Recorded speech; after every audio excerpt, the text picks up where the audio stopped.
You will be sharing the screen or shall Yes, I? yes. I'll share. Just start.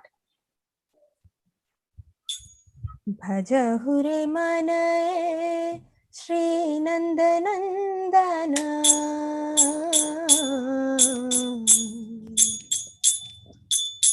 Bhajahure manaye Shri Nandanandana Abhaya Charana Ravindare Abhaya Charana Ravindare Dullabha Manava Janama Satsange Toro Bhava Sindhare Bhajahure manaye Shri Nandanandana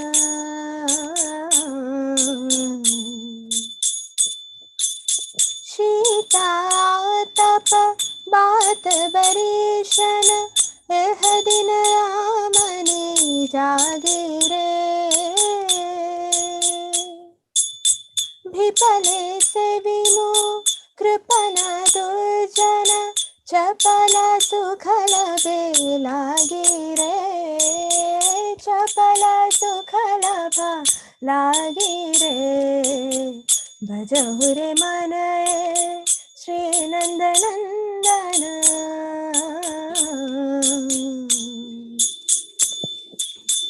Ye dhana yauvana putra parijana इत की आछे परितिति रे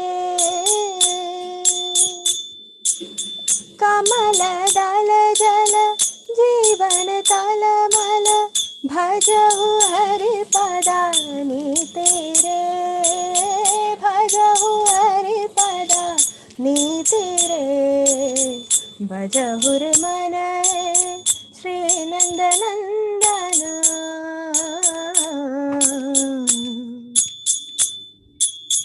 श्रवण कीर्तन स्मरण वंदन पाद seven दास्य रे पूजन सखी जन आत्मनिवेदन गोविंद दासा अभिलाष रे गोविंद दासा अभिलाष रे भजहुरे मनाए श्री नंदनंदन अभय चरणारविंद रे अभय चरणारविंद रे अभय चरणारविंद रे अभय चरणारविंद रे दुर्लभ मानव जन्म सत्संगे तोरो भव सिंधु रे हरे Krishna Krishna Krishna Hare Hare Hare Rama Ram Rama Hare Hare Hare Krishna Hare Krishna, Sarita Mataji. Thank you, Rakshita Mataji. Can you make me the co-host? Okay, Hare Krishna. I put your message.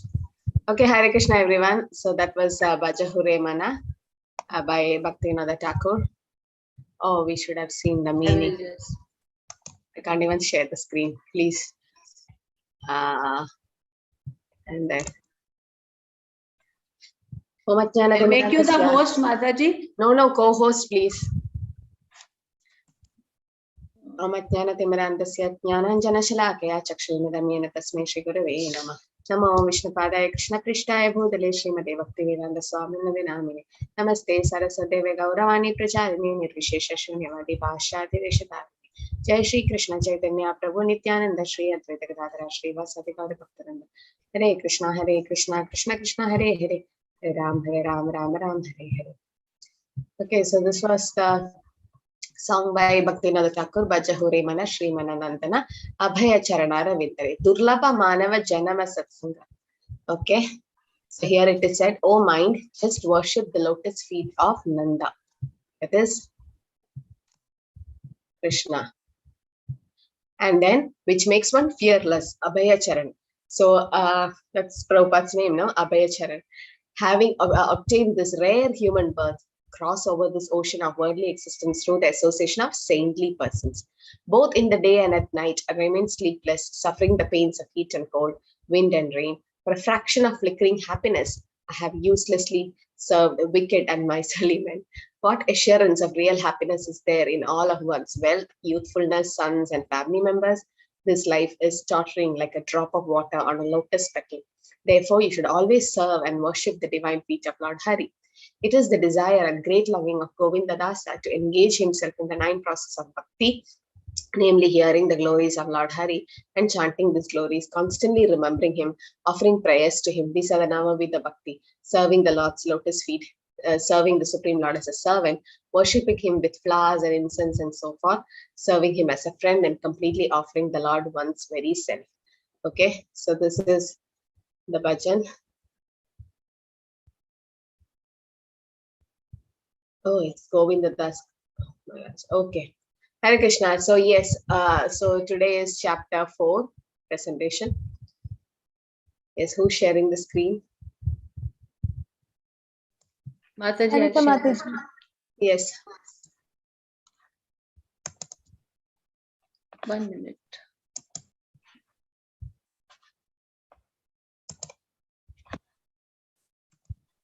Actually, I forgot to put on the audio.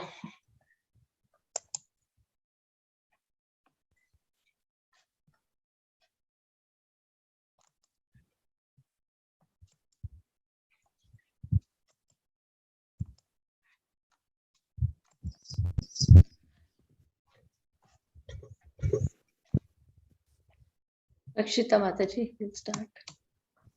Yes, Mataji. Hare Krishna. Let's start with Mangalacharan. Om Namo Bhagavate Vasudevaya. Om Namo Bhagavate Vasudevaya. Om Namo Bhagavate Vasudevaya. Om Ajnana Timiram Dasya Jnana Shalakaya Chakshurun Militam Yena Tasmai Shri Gurave Namaha. Nama Om Vishnu Padaya Krishna Presthaya Bhutale Srimate Bhakti Vedanta Swamin Niti Namine. Namaste Saraswati Deve Gauravani Pracharini Nirvishesha Shunyavadi Paschatya Desha Tarini. Jai Shri Krishna Chaitanya Prabhu Nityananda Shri Advaita Gadadhara Shri Vasadi Gaura Bhakta Vrinda. Hare Krishna Krishna Krishna Hare Hare Hare Rama Rama Rama Hare Hare. So today's presentation is on chapter 4 Bhagavad-Gita, Transcendental Knowledge, by Bhakti Vriksha 4, led by Sunita Mataji. So the presenters are Pratima Mataji, who will be presenting answer number 1. I will be presenting answer number 2 and 4. Anu Mataji will be presenting answer number 3. Lalita Mataji will be presenting answer number 6. Nirupama Mataji will be presenting answer number 5. Rajina Mataji will be doing answer number 8. And Sarita Mataji will be presenting answer number 7 and 9. So the first answer is presented by Pratima Mataji. Since she's undergoing a surgery and she's in the hospital right now, we will be playing an audio clip. So she has presented it and recorded it and attached the audio clip in the presentation, and we will be presenting that. Hare Krishna.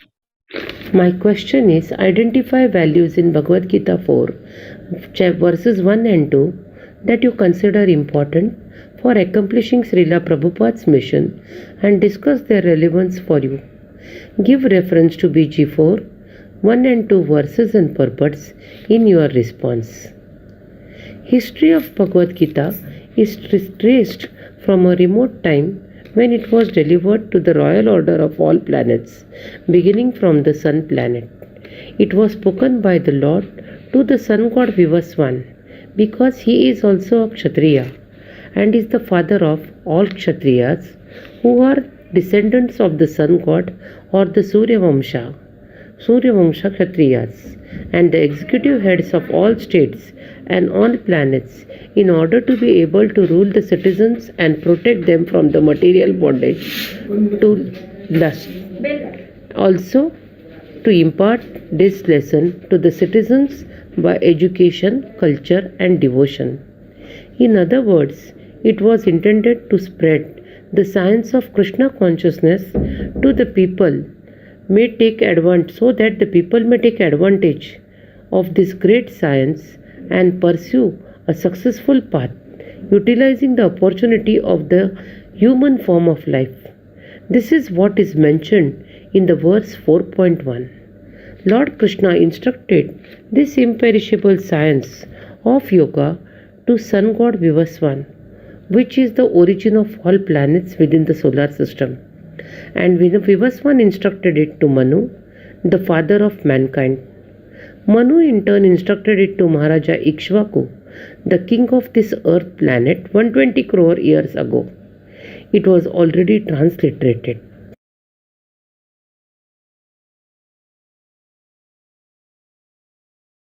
The significance of Bhagavad-Gita as it is that we would like to listen to the original version of Krishna. ISKCON Bhagavad-Gita as it is transliterated, but there are many commentators or atheistic people today where they give their own meanings of Bhagavad-Gita and fool the audience. Neither they have faith in Krishna nor in Bhagavad-Gita, but they made it commercial. So what has been happening in ISKCON is that they give actual version of Krishna, and that is what has come through disciplic succession or Guru Parampara system, which is explained in the verse 4.2. The significance of Bhagavad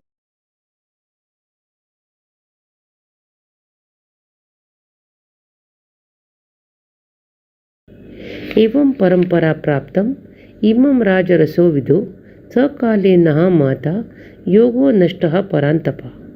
It is clearly stated that the Gita was especially meant for the saintly kings because they were to execute its purpose in ruling over the citizens. Certainly, Bhagavad Gita was never meant for the demonic persons who would dissipate its value. This science of yoga was lost only because of the fact that the atheistic or asuric people giving their own commentaries and fool the audience, and therefore the true value of Bhagavad Gita is lost. ISKCON Bhagavad Gita as it is the original version spoken by the Lord himself through the chain of disciplic succession. From Lord Krishna to Brahma, Brahma to Narada, Vedavyasa, and so on to Madhavendra Puri, Chaitanya Mahaprabhu, and Srila Prabhupada, the founder Acharya of ISKCON movement. Bhagavad Gita as it Bhagavad Gita is as good as the Vedas, being spoken by the Supreme Personality of Godhead. This knowledge is apaurushaya or superhuman. Significance of Parampara. The Bhagavad Gita is coming directly from the Supreme Personality of Godhead. It is transcendental knowledge and must not be altered in any way.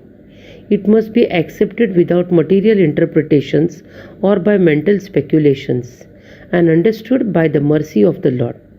That is the proper qualification, having learnt it properly from someone having the proper qualification, who learnt it properly. This is Parampara. Hare Krishna.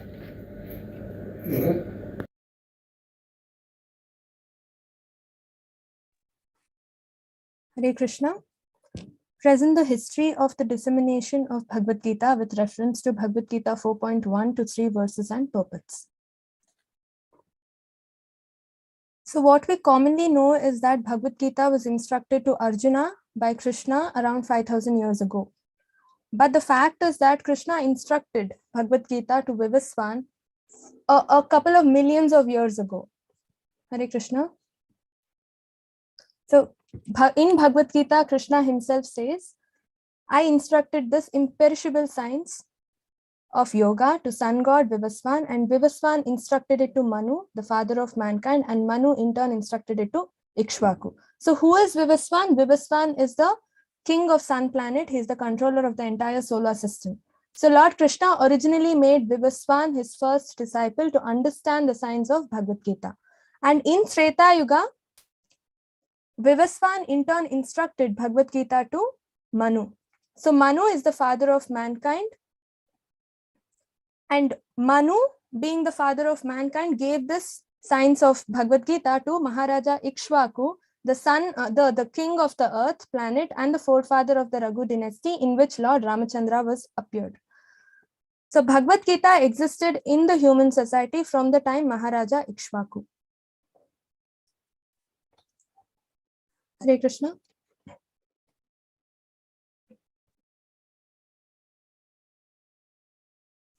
So as soon as the original purpose of Bhagavad Gita was scattered by the ill motives of unscrupulous commentators, there arose the need to re-establish the disciplic succession. So 5,000 years ago, God himself detected that the disciplic succession was broken, and therefore he declared that the purpose of Gita appeared to be lost.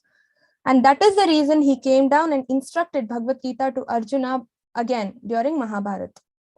So why did the Lord choose Arjuna to instruct Mahabharata when there were so many other devotees on the battlefield?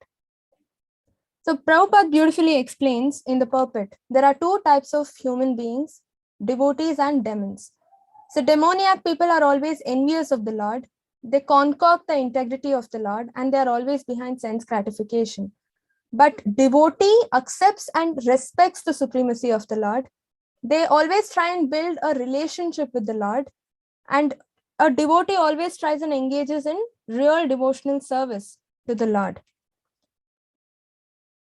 Hare Krishna.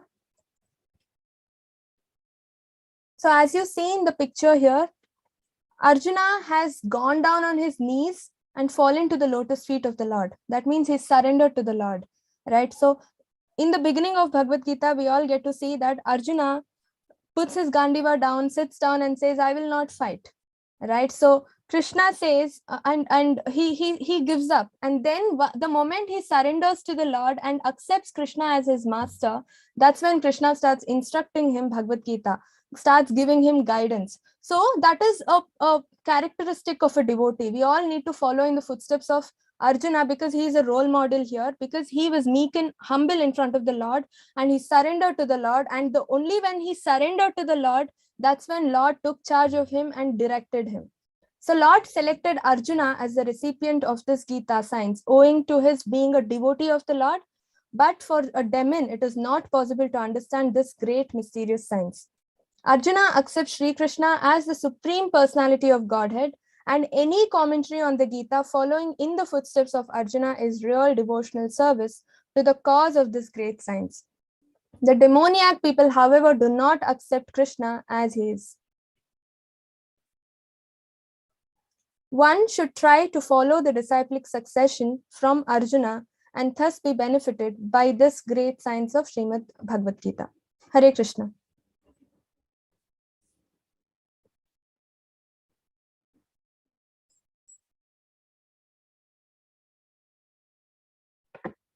Hare Krishna. Discuss the relevance for ISKCON's present future of Bhagavad Gita being imparted to the kings and rulers. Give reference from Bhagavad Gita 4.1 and 2 verses and purpose in your response. This supreme science was received through the chain of disciplic succession, and the saintly kings understood it in that way. But in course of time, the succession was broken, and therefore the science as it is appeared to be lost. Hare Krishna Mata.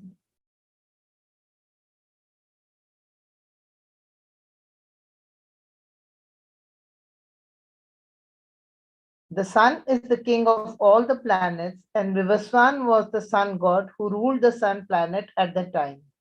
He was the king who ruled the sun planet at the time.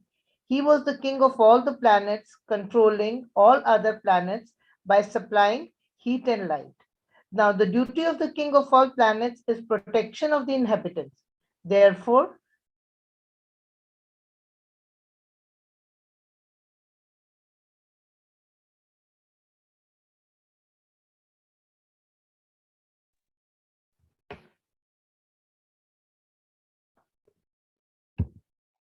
Hare Krishna. Sorry, there was an internet issue. The duty of the king of all planets is protection of the inhabitants. Therefore, the king should understand the science of Bhagavad-Gita in order to rule the citizens and protect them from the material bondage of lust, because citizens always follow the leaders. Bhagavad-Gita was specially meant for saintly kings because they were to execute its purpose in ruling over the citizens.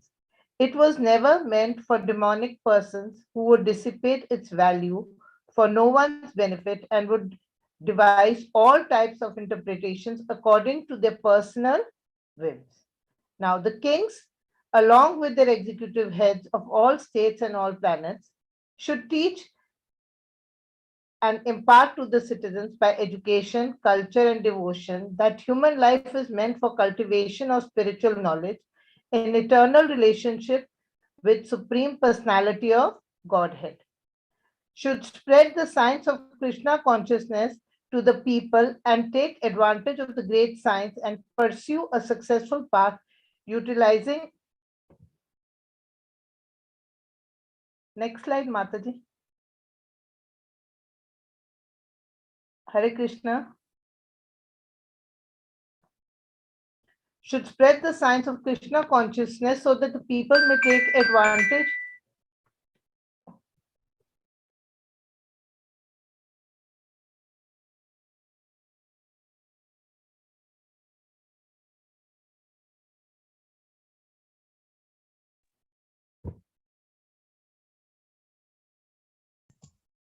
Mataji, slide is there. We can't hear you, Mataji. Slide is there. Previous slide, Mataji. Okay. Maybe some net Hare issues. Krishna. Mataji, previous slide. Hare. Okay, 1 minute, Mataji. Yes, some internet issues, I think.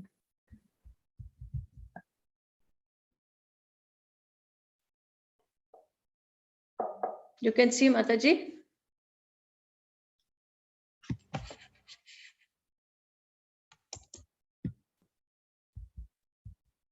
No, Mataji. Previous one. Yes, Mataji, now. It's okay. No, this one, Mataji. Hare Krishna. Okay.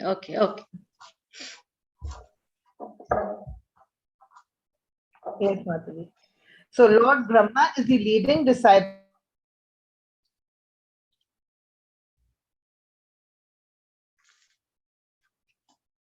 Some issue with the net, I think so.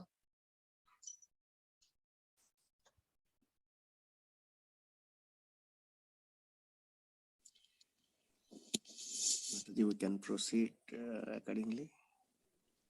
Should I wait for her, Prabhuji? Anumataji, unmute. Anu Mataji, you're on mute.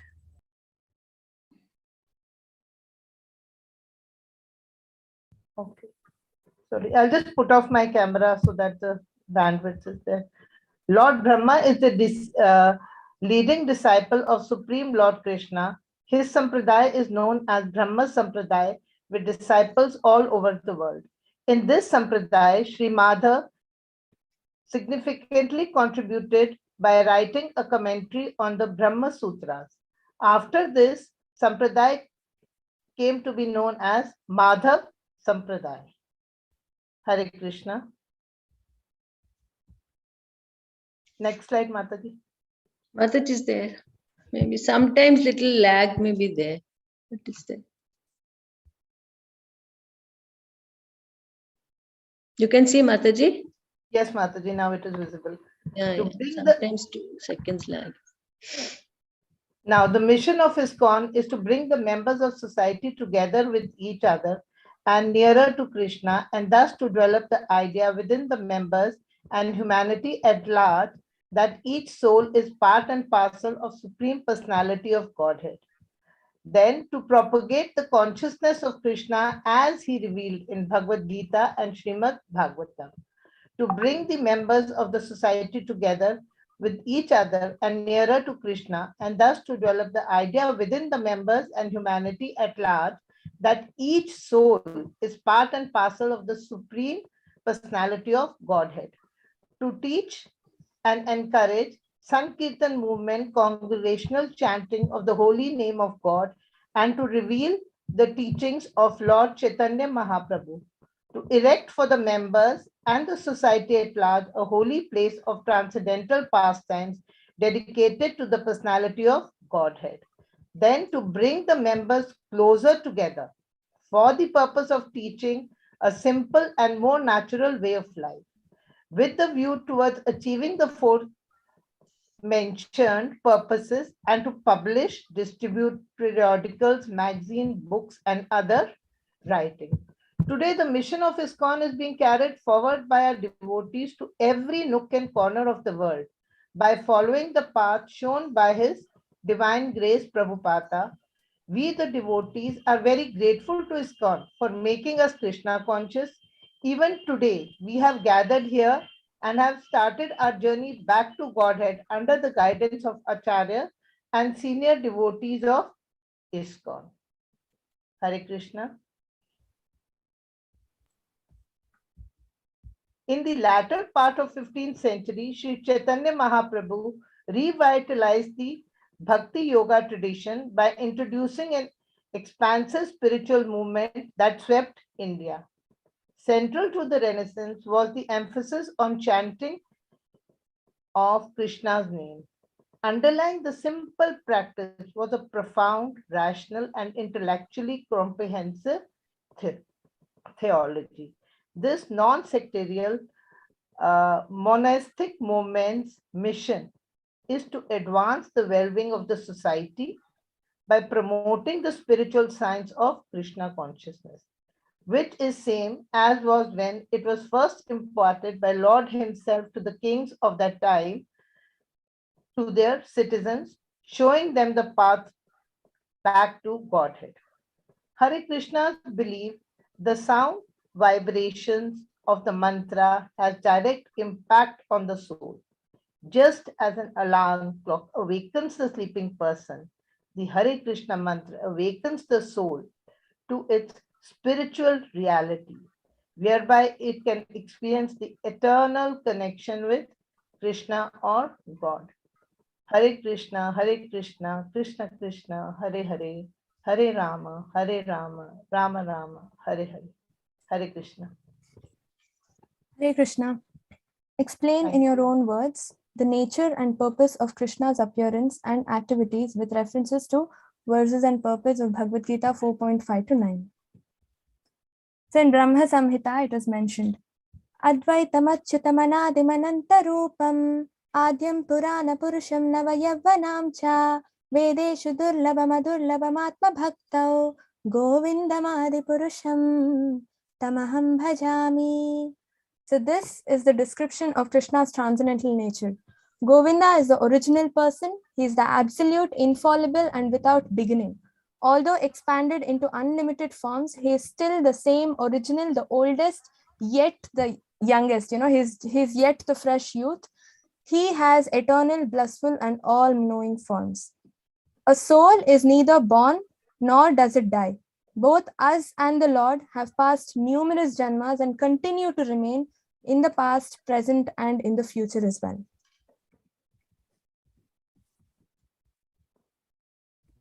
But still there is a difference between the Lord and us, because the Lord is Paramatma and we are just Jivatmas.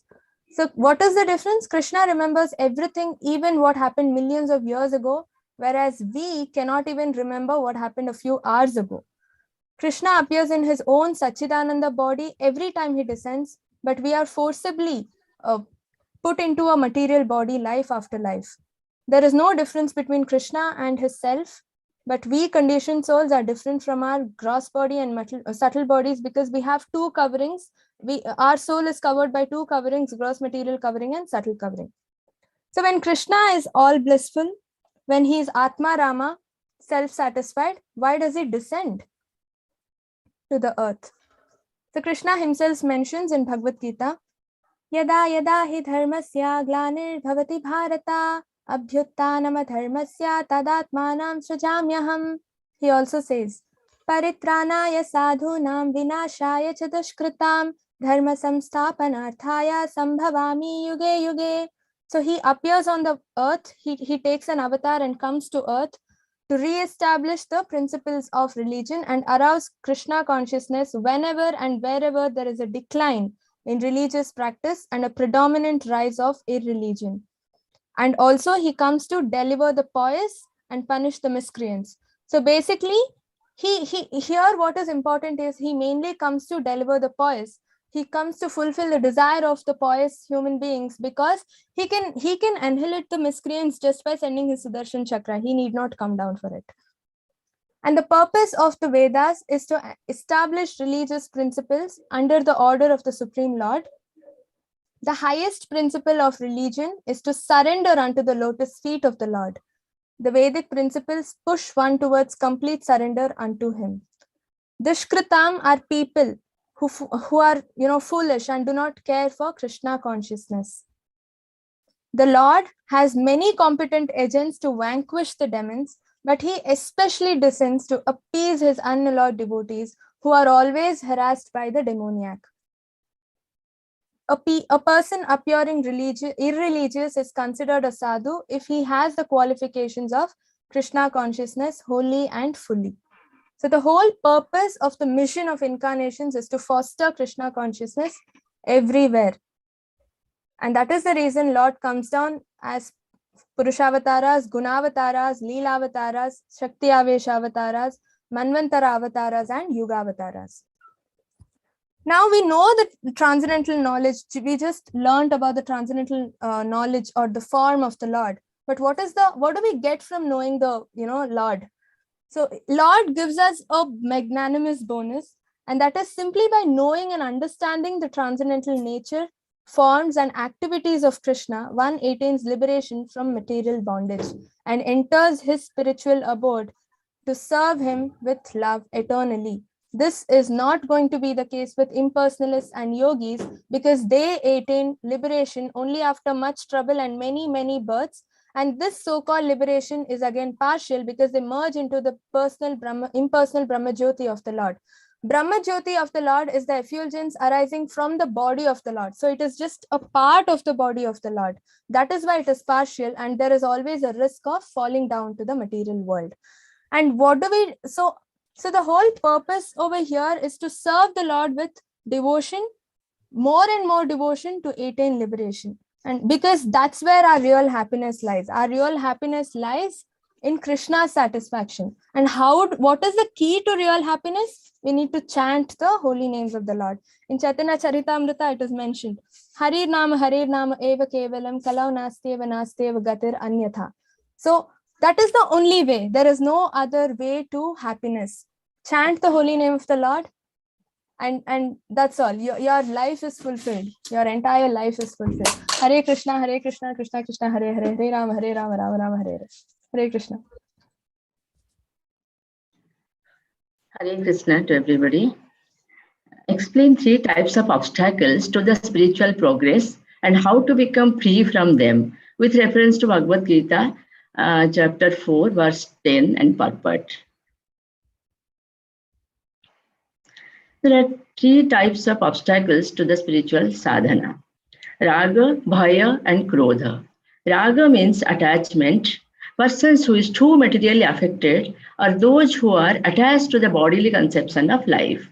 Bhaya means fear of a spiritual personal identity. Krodha is anger due to negligence of spiritual life.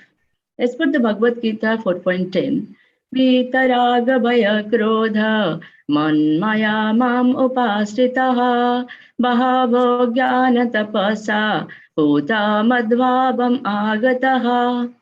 Being freed from attachment, fear, and anger, being fully absorbed in me, and taking refuge in me, many persons in the past become purified by knowledge of me, and thus they all attain transcendental love for me. As a consequence of these 3 obstacles, the living being is unable to approach Krishna with devotion. These obstacles also prevent us from loving Krishna. A devotee, of course, by his knowledge and tapasya, becomes free from fear and anger and becomes a pure devotee. But a clean mind is always required. So mind has to be cleansed by always engaging in devotion to the lotus feet of Lord Krishna. As per the Bhagavad-Gita, verse 2.56, the steady mind of Sitadhar Muni, what are the symptoms has been mentioned? Dukkeshu anudikya manaha sukhesu vigata spruha vitaraga vaya krodha Sitadhir Muni uchyate. One who is not disturbed in mind, even amidst the threefold miseries, or elated when there is happiness, and who is free from attachment, fear, and anger, is called the sage of steady mind. The Sitadhir Muni or steady mind, they have devoid of attachment, fear, and anger. According to the Bhakti Rasamrita Sindhu, these are the various 9 stages of devotional service. The first stage is faith in Krishna. First, we have to keep faith in Krishna and we have to associate with the devotees. That follows the regulative principles, and all this stops the unwanted changes and brings firm faith to the Lord. Then comes the taste of hearing and chanting that leads to deep attachment to the Lord. And that leads to ecstatic emotional stage, that is Bhava, and Bhava leads to the pure love of the Krishna or Prema. Although these levels are separated, as if they are independent from one another, they are actually different intensities of the same thing, the love of Sri Krishna expressed through the devotional services. Knowledge of the process helps us identify the hindrance and dangers that obstruct this path.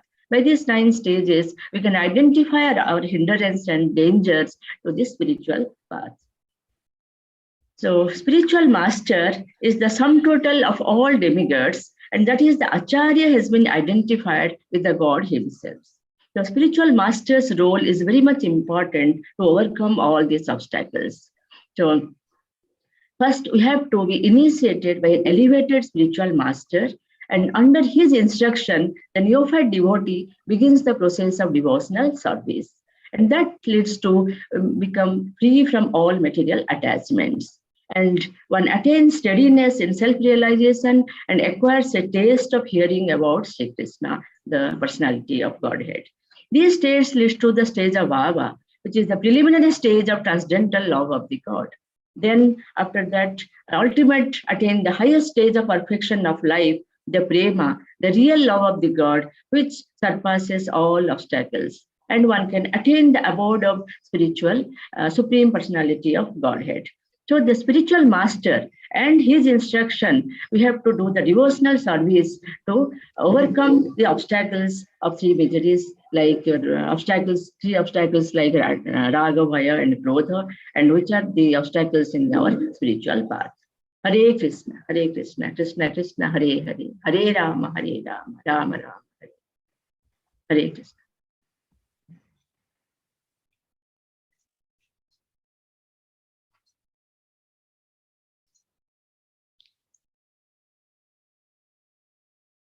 Lalita Mataji, Hare Krishna.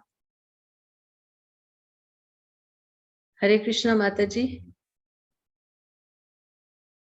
Unmute Mataji, unmute.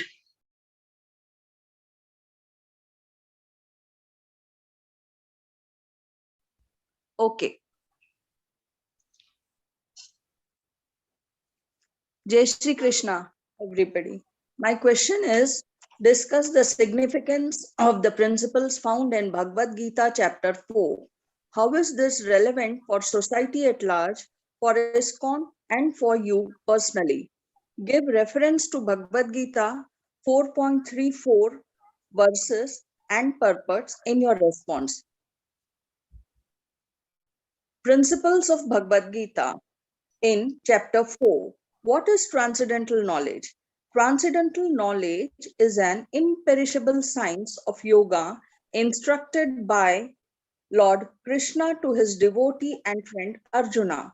Transcendental knowledge elevates one spiritually, strengthens one to overcome desires, and helps to strengthen one to overcome desires and helps to purify our conscience from passion to goodness.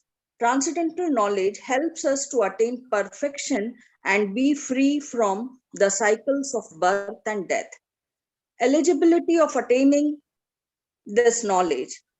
Faith in Supreme Personality is the only criteria to attain this knowledge.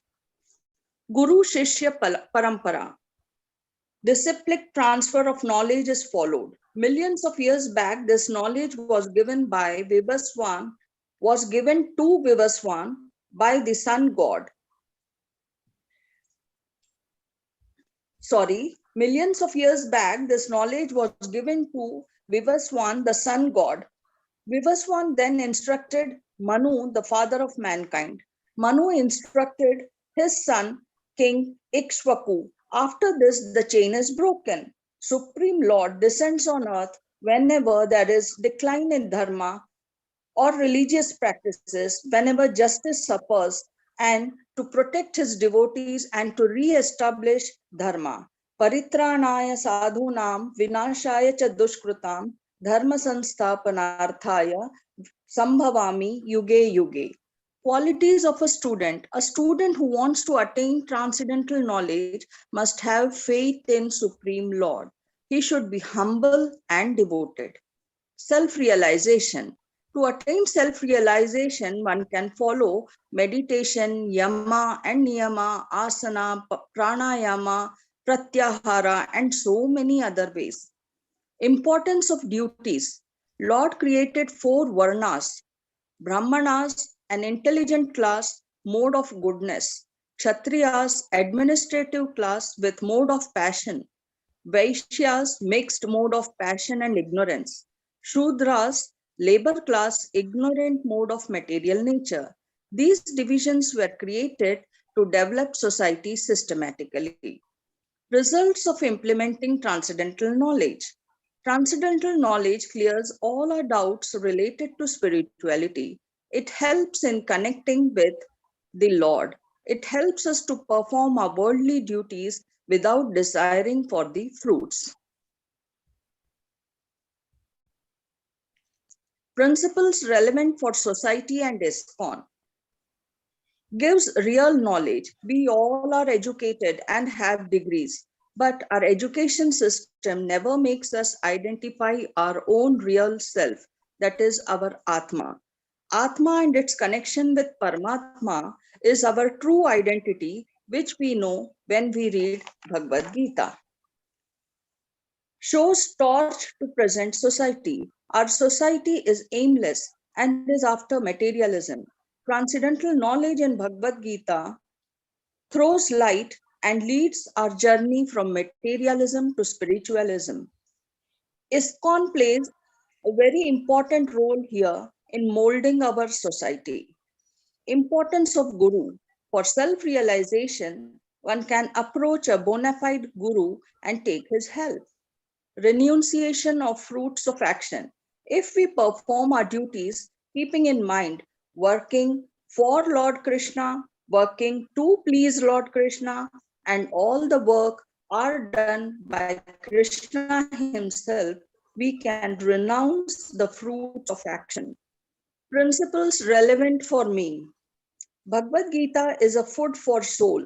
Just as we have food to nourish our physical body, we need food to nourish our soul also.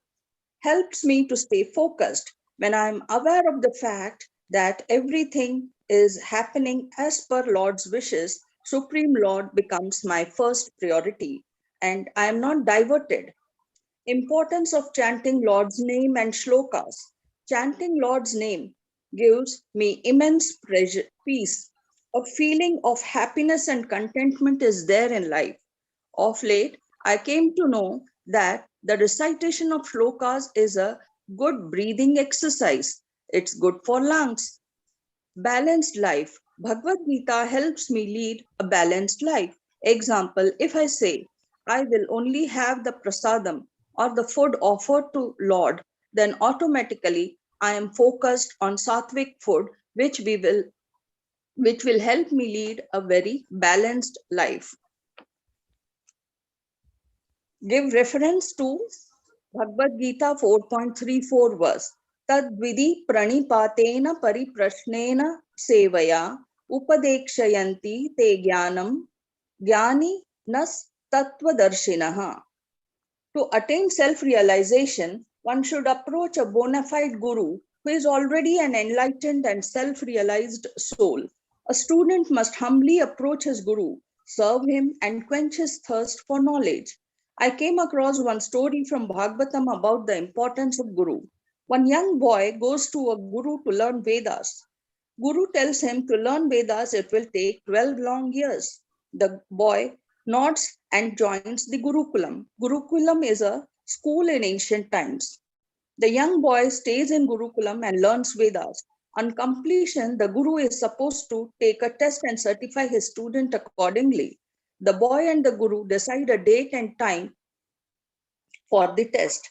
But on the day of the exam, when the boy approaches his guru was too busy. So the guru instructs the boy to recite Anuvaka, a part of Veda, in front of a tree in backyard.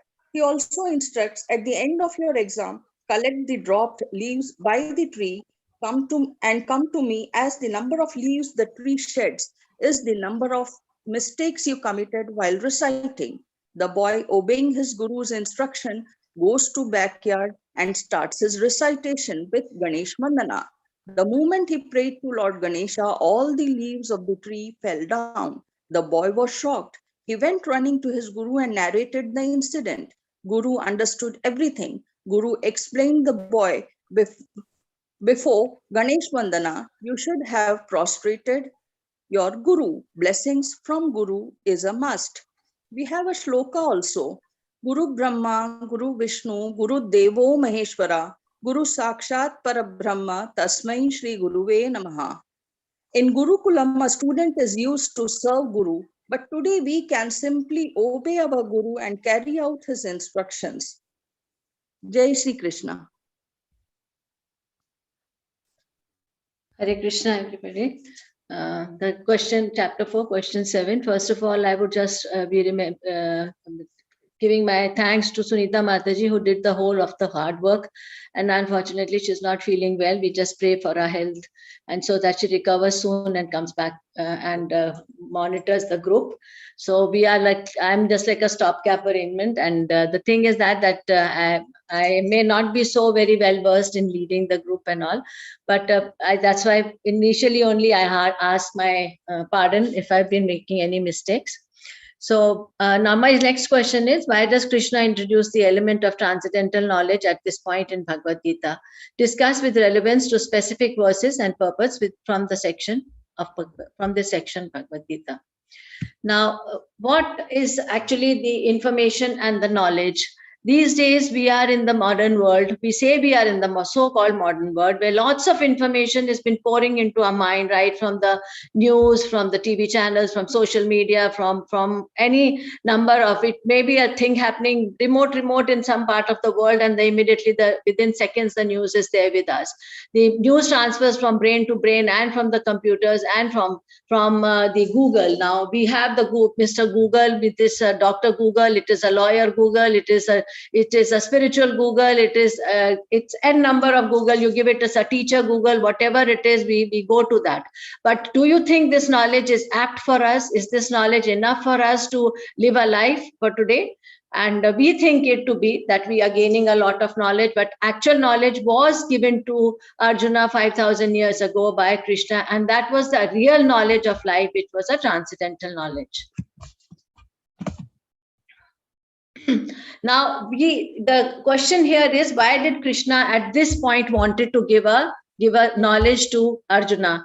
Now, there is now, if you see, there is a link between the chapter 3 and the chapter 4. Actually, Krishna did not narrate like this, that this is chapter 1, now you read chapter 2. He gave it in a long discussion and a long, like a preaching to Arjuna. So here what he said is, initially he was explaining to him about the intelligence being used in Karma Yoga, how to do the karma with intelligence.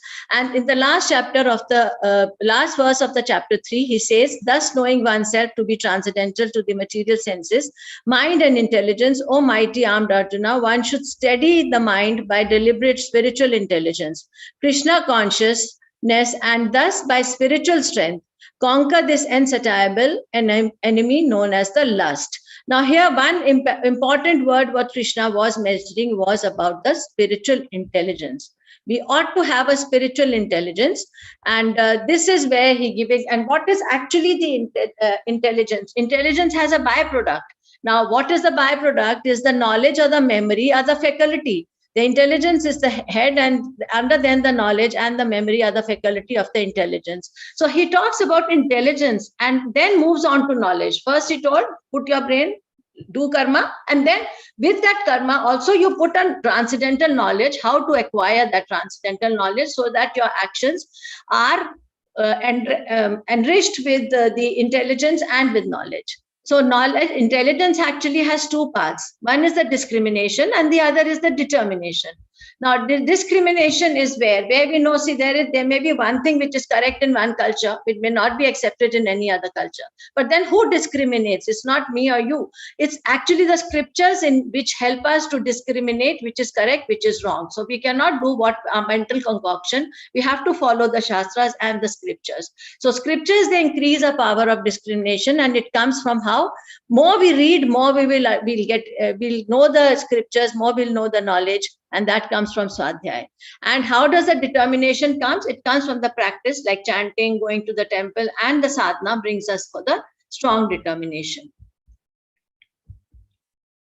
So what Krishna told in chapter 3 that has recommended that Arjuna should fight with full knowledge of him, the Lord. And in the 4th chapter, he explains different aspects of transcendental knowledge, the spiritual knowledge of the soul, of God, and their relationship in both purifying and liberating. Thus, knowledge is the fruit of selfless devotional service, which is karma yoga. So what does Krishna tries to tell us over here? Like we have been listening via all the previous speakers, the prestigious speakers, they all told about the disciplic succession, how it came from Krishna to sun god, and from sun god to Manu, and then to Ishvaku. Now, one thing to understand over here, that Krishna gave all this knowledge to the kings. Actually, kings, they were all Kshatriyas. So it was given mainly to the Kshatriyas. It was not only because the Brahmanas are supposed to be having the knowledge, but he gave it to Kshatriyas. But there was a reason why he gave it to all Kshatriyas, because the Kshatriyas are supposed to be looking after the kingdom. And what the Kshatriyas have to look after the citizen, he has to look after not only the physical health, protect his people, but give them a spiritual elevation. And that is the reason he was giving it to all the kings, so that they can follow that disciplic succession and then give the knowledge to their citizens, so that not only physical protection but spiritual elevation was another aim for Krishna to bestow to all his people and disciples. His appearance and his mission. Krishna tells about his devotional service as the final goal, and he explains the soul's relationship with him as eternal, his part and parcel, and how one must approach a bona fide spiritual master. Now, actually, what is actually a spiritual master? What I have heard and what I heard from a few places, that spiritual master, why it is called a spiritual master? Because the spiritual master is the owner of the spirit or the soul of the disciple. And what happens to his whole soul? They say that his soul is with Krishna. So spiritual master soul is with Krishna, and he is the owner of the soul of the disciple. And so his main aim is to elevate the disciple. So that's why the spiritual master is a must for us to get elevated in the spiritual world. Now that's why finally Krishna glorifies the transcendental knowledge and requesting Arjuna to arm himself with the knowledge which burns all sinful reactions to ashes. And then he tells his fight with karma yoga and with the knowledge, with the transcendental knowledge. One tells him to fight, and that is what he's trying to give us, the knowledge that we should do any action with knowledge. So what he says in the previous chapter, he was telling about the Jnana yoga, karma yoga, non-fruitive activity, and yagna, sacrifice, were recommended for spiritual elevation. But now here tells us the elevation in God consciousness through the cultivation of spiritual knowledge is higher, because both karma yoga and yagna culminate in such transcendental knowledge.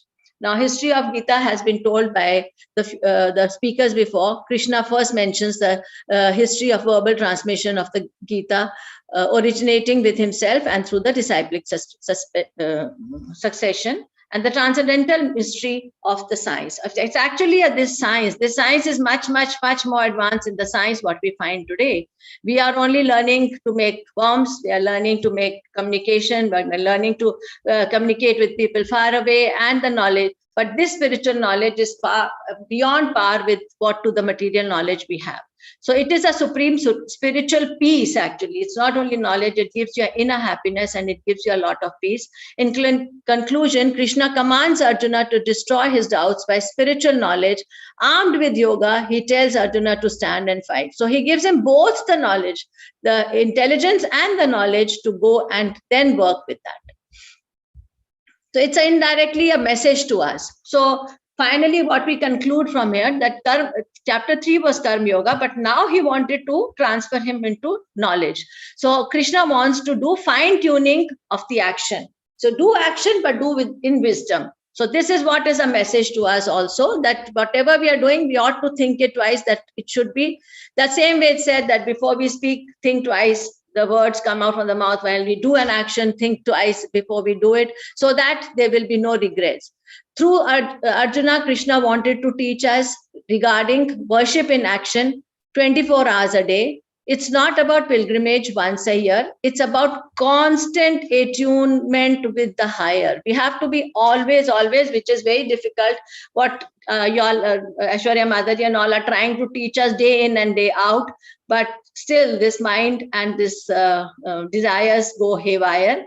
And that's why we are day and night trying to understand what he wants, Krishna. He wants a constant attunement with the higher, and how to achieve effortlessly with one's daily routine in what Krishna wanted to teach us.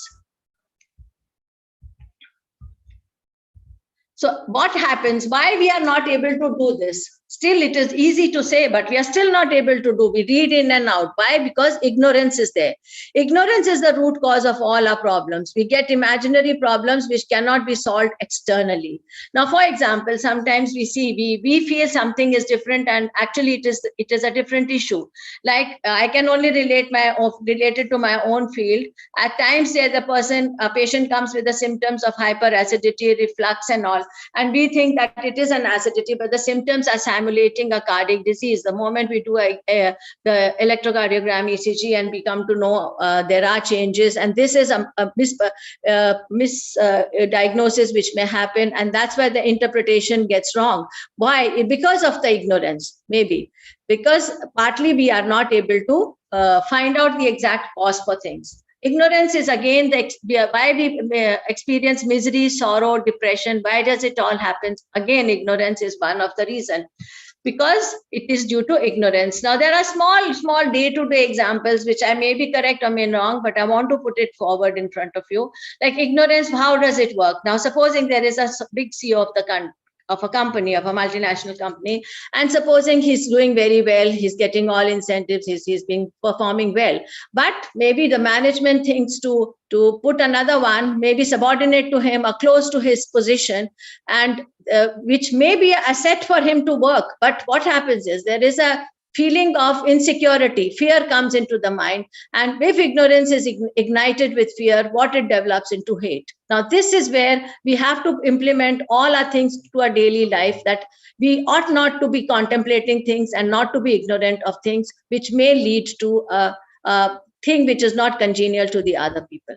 So, and not congenial to your own self, because we are torturing ourselves by putting our wrong impressions into our mind. So what is the treatment? Knowledge. Now, this Krishna gave him spiritual knowledge, such a high knowledge he gave it to them so many years ago, and we are not even able to collect the material knowledge. So knowledge is, you don't need any other treatment, only need knowledge, no painkillers, no drugs. So it's similar to when we are actually, if it's in a dark room, and there we come across, hit our foot against a rope. So what happens? We start thinking maybe it might be a serpent, and in the dark we get convinced, oh no. And unless somebody puts on the light and shows us that there is a praman, there is a reason, and this is that it is a rope, it's not a snake. And that is what ignorance is. Ignorance is we make our own mental impressions and live with it and try to find out what we are interpreting is maybe not correct. So ignorance leads to what? Wrong beliefs, imaginary problems, and suffering. So the answer is knowledge. That is what here Krishna wants to give us. Now, a small incident which has happened, I know I'll be little taking time, but a small incident which has happened, which Srila Bhakti Siddhanta Saraswati Thakur, the spiritual master of Srila Prabhupada. Now, he was once thrown a challenge from the Mayavadis to come and debate on the Shastras. So on the concept, they wanted a Mayavadi concept, and the Srila Prabhupada's spiritual master, Bhakti Siddhanta Saraswati Thakur, he wanted the concept of the Shastras. So they said that, okay, you will be only allowed 3 books, Bhagavad-Gita, Upanishad, and Srimad Bhagavatam. So Saraswati Thakur Maharaj, he was ready for it. He said, okay, we can go ahead for a debate. Now, then these Mayavadis got a bit afraid. They said, no, you cannot use Srimad Bhagavatam. You can use only Bhagavad-Gita and Upanishad. So then still Bhakti Siddhanta Saraswati Thakur ji got ready. He said, no problem. Because the knowledge is there. He's full of knowledge. Maybe you take it from Bhagavad-Gita or Upanishad. So then they said, no, they got afraid. You cannot even use the Bhagavad-Gita. And again, he still got ready. But finally, then they said, okay, you can only use Upanishad.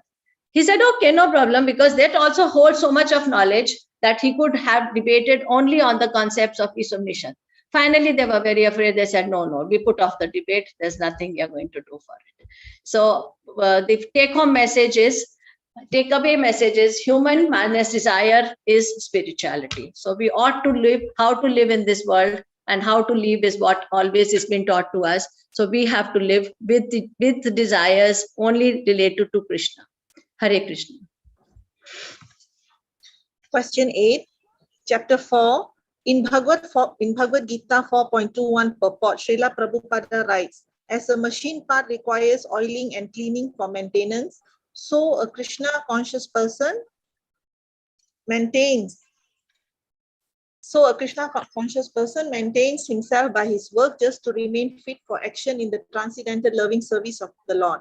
He is therefore immune to all the reactions of his endeavors. Explain the significance of this statement in the practice and spreading of Krishna consciousness with reference to verses and purports from Bhagavad-Gita. Hare Krishna. A man of understanding acts with mind and intelligence perfectly controlled, gives up all senses of proprietorship over his possessions, and acts only for the bare necessities of life. Thus working, he is not affected by sinful reaction. This is translation for 4.21. So what it means is, a Krishna conscious person actually does not expect good and bad results in his activities. His mind and intelligence are fully controlled. He knows that because he's part and parcel of the Supreme, the part played by him as a part and parcel of the whole is not his own activity, but only being done through him by the Supreme. Just like the analogy, when the hand moves, it does not move out of its own accord, but by the endeavor of the whole body. Hare Krishna. A Krishna conscious person is always dovetailed with the supreme desire, for he has no desire for personal sense gratification.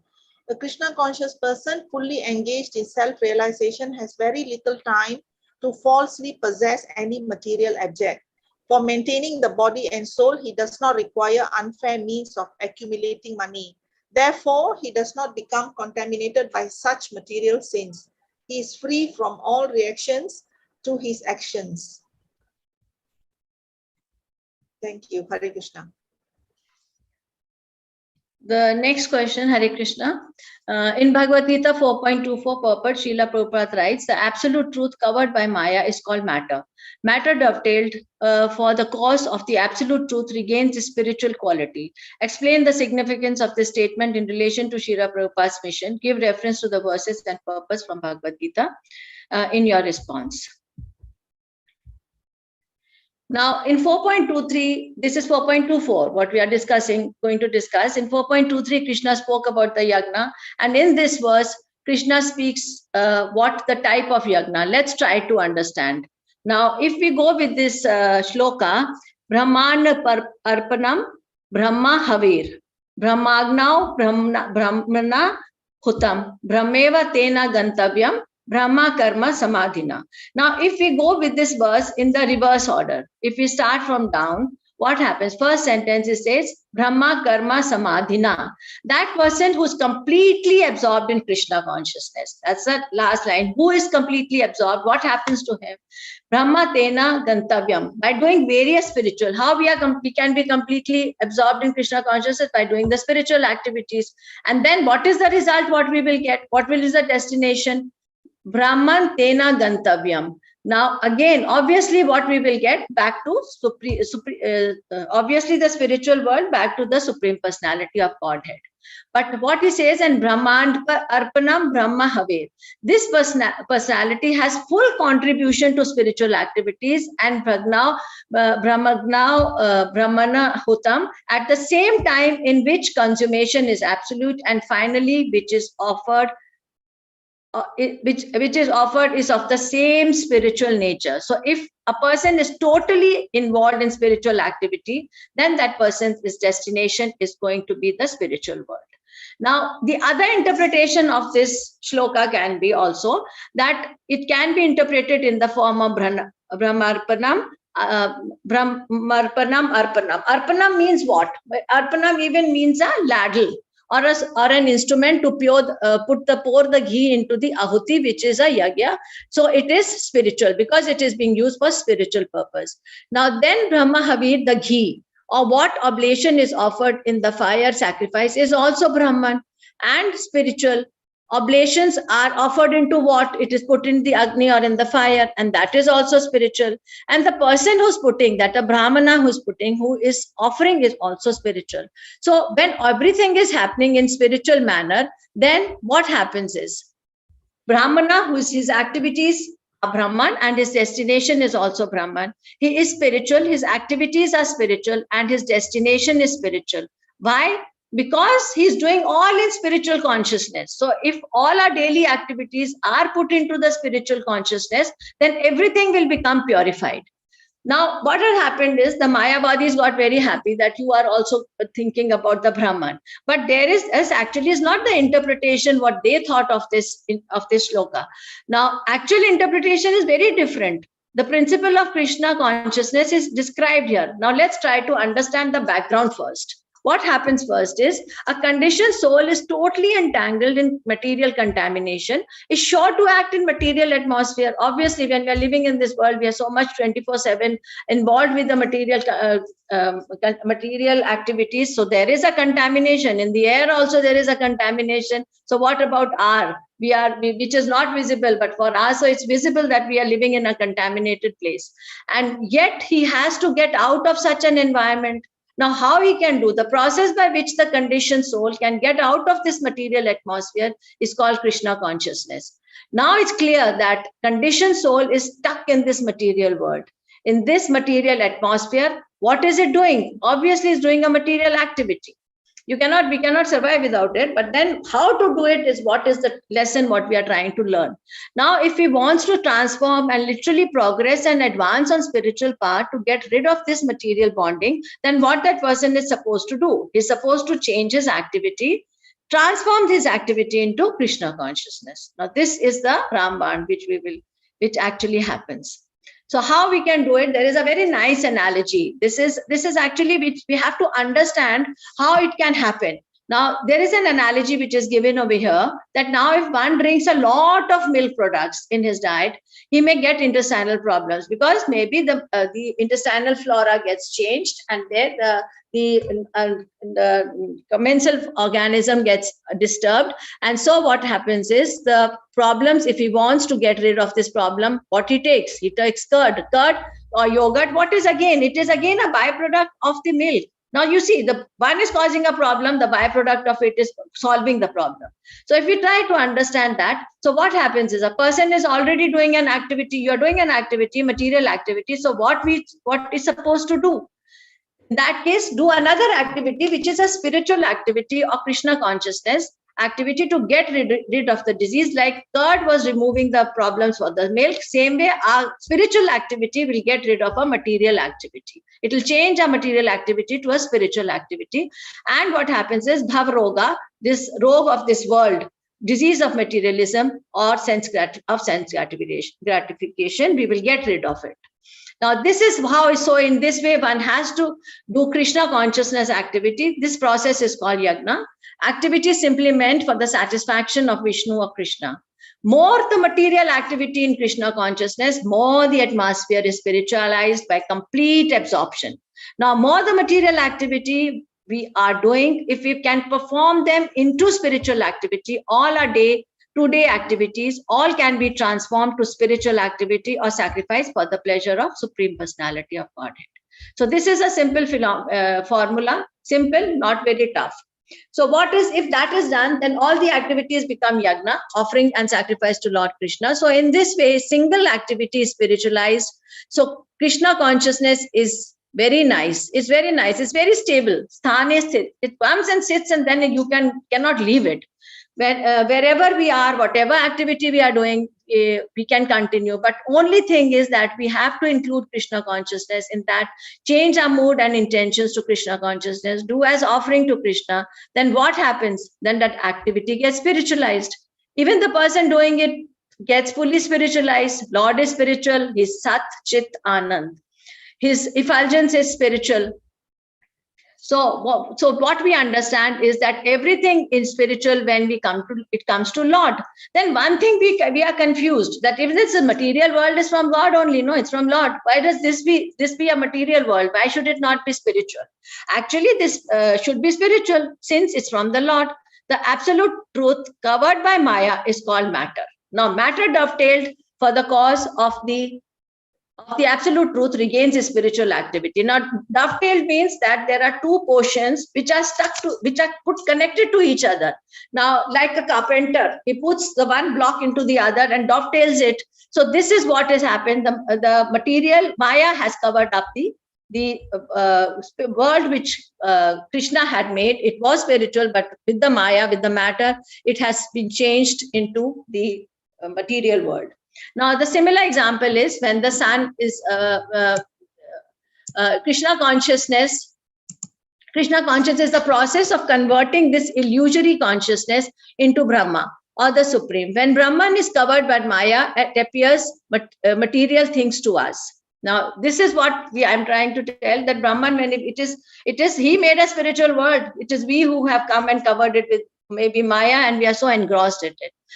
Just like the sun gets covered by the clouds and cannot be seen. Similarly, here the material activity, which should be spiritual, but it's covered by Maya, the illusory potency of the Lord. And what we see is illusory potency or matter only. So if all these material activities are dovetailed in the service of the Lord, they become spiritual.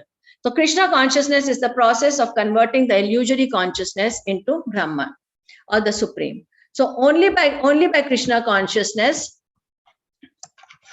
when the mind is fully absorbed in Krishna consciousness, it is said to be in samadhi or trance. Anything done in such transcendental consciousness is called yagna or sacrifice for the absolute. In that condition of spiritual consciousness, the contributor, the contribution, the consumption, the performer, or the leader of the performance, and the result of the ultimate, everything becomes one, the absolute, the Supreme. So Supreme Brahman. That is the method of Krishna consciousness. So anyone can be in samadhi if mind is completely absorbed in how can I serve Krishna, how can I give pleasure to Krishna and use everything I have in service to Krishna, then automatically one is in samadhi.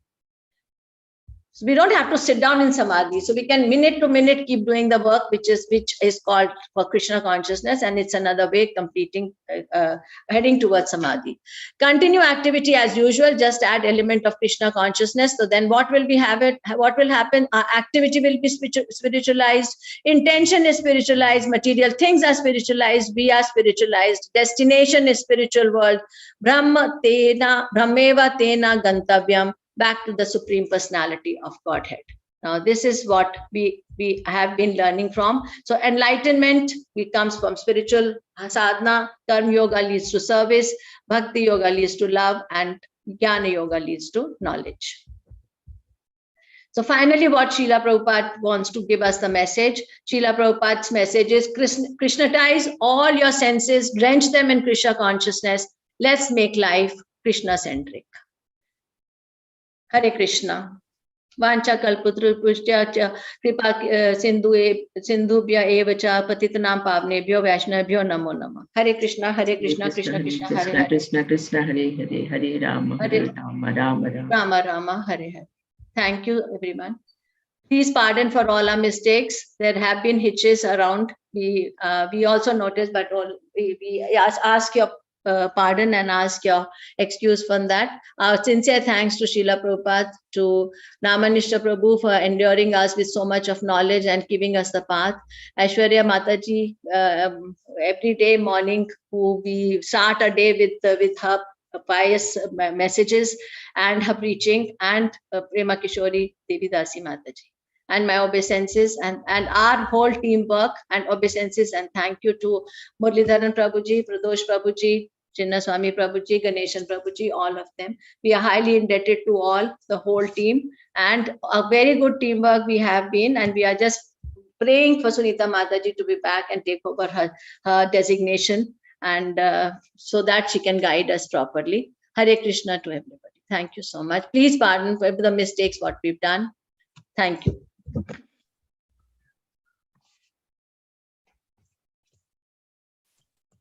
Hare Krishna, very beautiful presentation, and I think all the topics of the chapter 4 has been covered here.